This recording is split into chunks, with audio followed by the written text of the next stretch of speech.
सत्यम शिवम सुंदरम, इनका जो अर्थ है वो थोड़ा अर्थ समझने की हम कोशिश करते हैं। सत्य यानी धर्म, धर्म यानी सत्य। एक सिक्के के दो पहलू होते हैं। धर्म यानी नैतिकता, सत्य, अहिंसा और नैसर्गिक सौंदर्यता। जो इंसान धर्म से चलता है ऐसा कहते हैं तो वो नैतिकता का पालन करता है, सत्य का आचरण करता है, किसी को तकलीफ नहीं देता है, हिंसा नहीं करता है, और उसके साथ साथ साथ साथ जो हमारे कुदरत है, सौंदर्य है, नैसर्गिक सौंदर्यता है, उसे नष्ट नहीं करता है। इसलिए सत्यम शिवम सुंदरम कहते हैं तो इनके इनके अंदर यही अर्थ छुपा वाला है। मन मेरा मंदिर है, शिव मेरी पूजा है, ऐसा जो कहते हैं। सत्य ही ईश्वर है, शिव ही जीवन है, सौंदर्य जो हमारा संसार है, तीन लोक है। तो ये जो हमारा संसार है ये संसार अपरंपार है, इसलिए सत्यम शिवम सुंदरम कहते हैं। अभी इनका गहराई से कोई अपन अर्थ देखने लगे तो कोई वस्तु चीज़ सत्य है, कल्याणकारी है और सुंदर है, तभी हम उसे ग्राह्य मानते हैं या उसकी अनुभूति करते हैं। तो सत्य जानने के लिए हमें स्वयं को जानना पड़ता है, यानी हम अंतर्मुखी होना पड़ता है। हम ऊपर ऊपर से कहते हैं सत्य का, आमतौर पर हम अर्थ यही लगाते हैं कि झूठ नहीं बोलना चाहिए। लेकिन झूठ नहीं बोलना चाहिए ये तो ठीक है, ऊपरी ऊपरी ठीक है, लेकिन गहराई में जब हम उतर जाते हैं तो सत्य का बहुत ही बड़ा गहराई से अर्थ ले जाता है। जो जो इस संसार में असत्य है उसे जान लेना, उसे अपने अनुभूति से जान लेना ही सत्य माना गया है। सत्य हम किसे कहते हैं? जो जो चीज़ ग्राह्य है, मानने लायक है, उसे हम सत्य कहते हैं।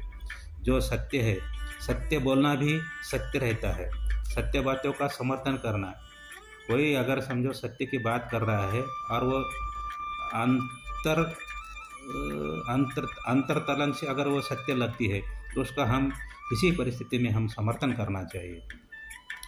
तो जो भी हमें हमारे दृष्टि को इस संसार में दिखाई दे रहा है वह पूरा का पूरा सत्य नहीं होता है, लेकिन उसे हम समझना चाहिए। और समझने के लिए हमारी अंतर्बुद्धि जो रहती है, हमारा अंतर्मन है, वो काफ़ी काम कर देता है। अंतर्मन से हम समझ लेते, ऊपरी ऊपरी बुद्धि से हम समझ नहीं ले सकते हैं। जो फिर हमें जो दिखाई दे रहा है वो सत्य नहीं, उसकी जब हमें अनुभूति होती है और हम खुद हमारे अनुभूति से उसे मान लेते हैं तभी हम उसे सत्य कहते हैं। तो असत्य को जानकर, जो चीज़ हमारे संसार में है वो असत्य है, उसको हम एक बार हमने अगर समझो जान लिए तो तभी जो जान लेने वाला है व्यक्ति है, वो व्यक्ति ही सत्य की सच्चाई पे और ये मार्ग पे चलने की कोशिश करता है और वो सुखी और आनंदमय जीवन जगने के लायक बन जाता है। हमारे शास्त्रों में भी कहे वाला है, प्रेम धर्म यानी सत्य को सत्य माना गया है परमात्मा को। सत्य के साथ जो इंसान चलता है, रहता है, तो उसका मन, अंतर्मन बहुत हल्का फुल्का होता है। जैसे तेज़ हवा चलती है और उसके साथ हम उस दिशा में चलते हैं, वैसे हमारा हल्कापन, हमारे शरीर का जड़त्व या हल्कापन जो है तो हमारे सत्य असत्य पे टिके वाला है। हम मानते हैं, हम अगर हमारे दिल में मन में विकार बढ़ा लेते हैं तो वही हमारा बोझ बन जाता है, ऊपर का या बाहर का बोझ नहीं रहता है। तो जब वो सत्य के साथ हम चलने की कोशिश करते हैं तभी हमारा चित्त जो है ना वो हल्का फुल्का बन जाता है, हमारा शरीर स्वस्थ हो जाता है, हमारे शरीर में पाप दृष्टि नहीं रहती है, तो हम निरोगी बन जाते हैं।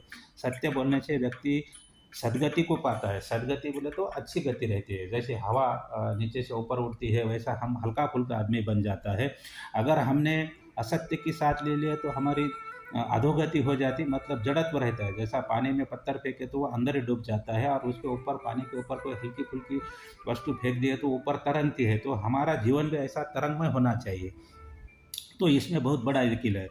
तो सत्यम के बाद शिवम का भी अर्थ हम कहते हैं, सत्यम शिवम सुंदरम। शिवम का संबंध खाली शंकर तक नहीं है, शिव का मतलब खाली शंकर तक नहीं, शिव का मतलब तो है निराकार है, निरगुण है, अमूर्त है।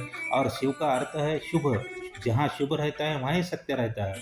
और सत्य के साथ ही शुभ रहता है और शुभ के साथ शिव रहता है। ये संसार भी हमारा बहुत सुंदर है। तो शिव ने या शंकर ने खुद या शिव ने कहे वाला है कि ये जो सृष्टि है बहुत सुंदर है, उसका तुम ह्रास मत करो, प्रकृति के साथ रहो, प्रकृति के सानिध्य में रहो, प्रकृति के उपकार जानो, प्रकृति के कानून के कुदरती कानून के स्वभाव से चलो, प्रकृति का स्वभाव जानो और उनके गुण जो है तुम आत्मसात करो। जैसे तमोगुण रजोगुण सत्वगुण रहते हैं, वैसे तुम अच्छे गुण जो है ना सत्वगुण धारण करो और चलो। ये संसार जहाँ का वह है बहुत सुंदर है। अगर उसमें तुम आके तुम्हारे ये त्रिगुणित में आके तुम अगर समझो रजोगुण तमोगुण का विकास करने लगे तो फिर तुम वहाँ ये संसार जो है तुमको दुखदायक लगता है।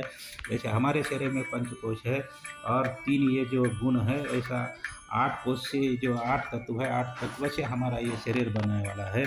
तो इसलिए ये संसार में अगर हमको सुख से शांति से जीना है, आनंद में जीना है, तो इस संसार में हम सत्यम शिवम सुंदरम ये जो तत्व बोले वाला है उसका हम ख्याल रखना चाहिए, उसके सानिध्य में रहना चाहिए, उसका पालन करना चाहिए।